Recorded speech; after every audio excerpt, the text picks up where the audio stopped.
fine. Karen, you can use that one. So you each get to plant your own plants, huh? What I do is just kind of stick my finger in to get it about as deep as it says. That's probably a little too deep, but it doesn't matter hugely. So Elena, yours would be like, yours is the deepest one, so they go like that far. Go ahead and put them in there, and then brush a little bit of Put how many? For you guys, I would put like 4 seeds. Ooh, that's what yours is going to grow into. That's ones that I planted about a month ago. And they will grow up all the way to the top of this and actually make snow peas. So why do the plants need water? What do they do with the water? What else do they use with the water? Make energy.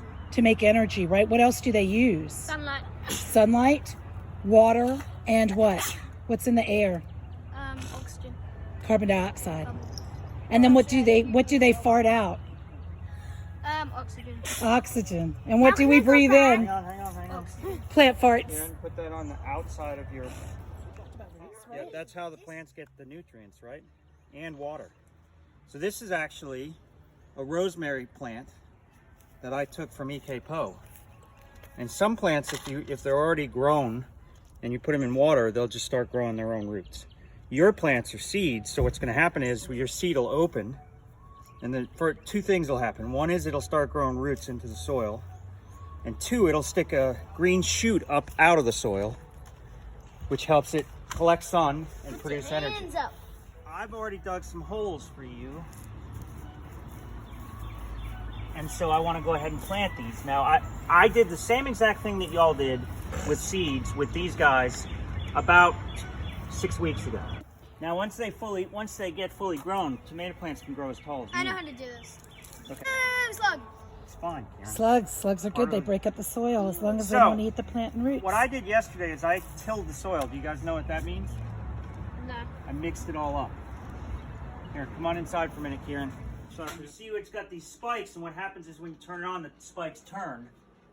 And so it breaks up the soil. So that means if there are any plants that are already living there that I don't want to live there, because plants actually compete against each other, then it'll likely kill them. But the other part is it loosens up the soil. It's a lot easier for plants to put roots into the soil if the soil's not all compacted, if it's not all packed together. You kind of break it up like this. Then what you're going to do is you're going to put your fingers across the plant and flip it over the hole that you're putting it in. Just gently, you don't want to hurt the plant, but just kind of around the plant a little bit. You can pour that whole cup around yours. The whole entire cup. Yep, because there's a lot of dirt in there. Unlike the little ones that we just made, there's a lot of dirt in there. And how often will we have to water? Well, it depends on how much rain normally happens, but if you don't get rain, tomato plants like a lot of water, so they need to get watered like every 3rd day, I would say. You did a good job watering, but the reason we keep it on the soil is we want the surface of the leaf to be exposed to the sunlight so that it can absorb that sunlight, right? So the chloroplasts can absorb that sunlight. So we don't want to water it right on the plant next time, just water it on the soil. So we give that plant plenty of a chance to make energy from the sunlight so that it can grow nice and big. I'm going to name my tomato plant Cherry? Cherry. I'm going to name my one Jeffy. I'm going to name my one Watermelon. Watermelon? Do you think your tomato will taste like a watermelon if you name it watermelon? Probably not, but I like that. Okay, watermelon, cherry, and Jeffy? Yeah. Jeffy. Willow?